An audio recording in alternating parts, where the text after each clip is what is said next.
Ungizwe Nkosi Mchunu usexoshiwe kwi-March and March ngenxa yobuxoki, ubuphixiphixi nobuphaxaphaxa bokuphixizisa.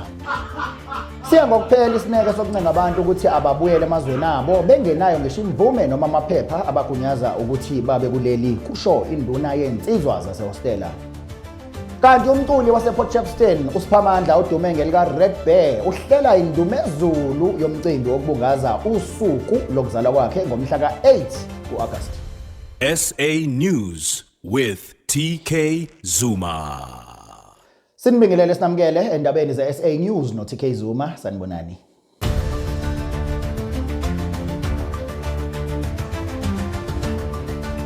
Usexoshiwe kwi-March and March Ungizwe Nkosi Mchunu ngenxa yobuxoki, ubuphixiphixi nobuphaxaphaxa bokuphixizisa.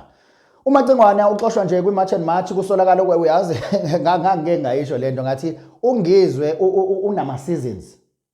Angazi ukuthi bakiphi i-season beno King Zoso ngoba uyakhumbula ukuthi iqala angazi kwaku season bani kodwa the last season besihamba ndawonye angazi Ungizwe ehambe emamoli ezoze eloke exoshwa amaphoyisa emamoli yakhumbula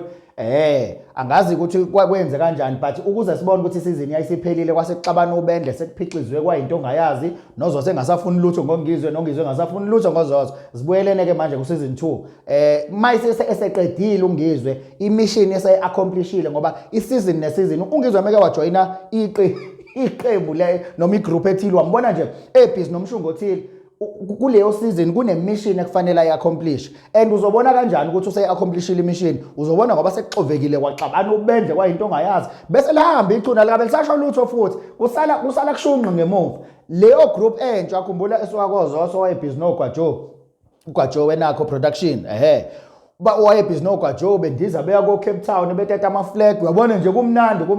wagcina ukubabona bendawonye. It's because the mission was accomplished. Mase i-accomplishile mission uzobona ngoba engasaya khona nalabo bantu esekomunye umshungo lisale liduma kodwa ngala kusala kushunqa kuxabene ubendle kuphixo ongakazi ukubona. So nala kwi-March and March ngiyacabanga ukuthi Ungizwe okamacingwane amadoda unyanda emkhondo awuntomba simdabulikela ngawuzamqoma ngoba simthaka awukabi madoda so lalela ungahleka kuhlekwe indabeni so nakwi-March and March ngicabanga ukuthi imission use-accomplishile ingakho sekuxabene ubendle ke sekunjalo kuqedile futhi uwinile uyawina ke isikhathi esiningi kugcina kuwine yena bese lahamba futhi liflasele ichunu lishingizela lithi gabi libagabisela ngelokhu ngayithende Siya ngokuphela isineke sokuncenga abantu ukuthi ababuyele emazweni abo bengenawo ngisho amaphepha abagunyaza ukuthi babe kuleli. Lawa ngamazwi ashiwo induna yensizwa zasehostela egcizelele ukuthi bonke noma uyazi ukuthi wonke lama-security yabo lama-security akangiyazi ukuthi nawo asebenza ibhizinisi but ekugcineni sama-South Africa sonke njengoba bevikela bokufika njena bethi thina siyasebenza bevikela amabhizinisi abo ney'nhlokoslela zey'bhamu ngaphandle angazi noma ba-understandini noma benza ngamabomu bazenza ukuthi ababone ukuthi inkinga yama-foreigners is-affecta sonke nje ikhona nekhona kunephara it's because kungenxa yawo ama-foreigners angeke kufike ugqekeze ekhaya noma weqe ucinge ekhaya ungangena esangweni ungangeni ngemvume bese ngikucele ngithi ngisacela ungiphumele okokuqala ungenanga angikwazi ukuthi ufunani lana awungenanga ngemvume bese uyagoloza wena uyabo angazi noma ufuna ukuphuma usundiza noma ufuna ukuphuma sewulele mhlambe phela ucomfortable kakhulu ngaze uzumeke mhlambe uphume sewulele noma ufuna ukulandwa ngehlahla noma ufuna Stolise nanti udaba kuhlale kuyibhizimashi lapha nalabo bathi babagadile nibatshela ukuthi hayi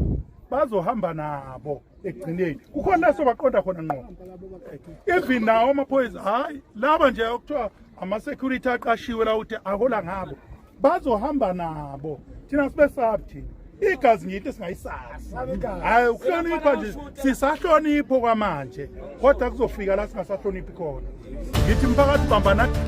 Umculi wasePort Shepstone uSiphamandla odume ngelika Red Bear uhlela indumezulu yomcimbi wokubungaza usuku lakhe lokuzalwa ngomhla ka-8 ku-August.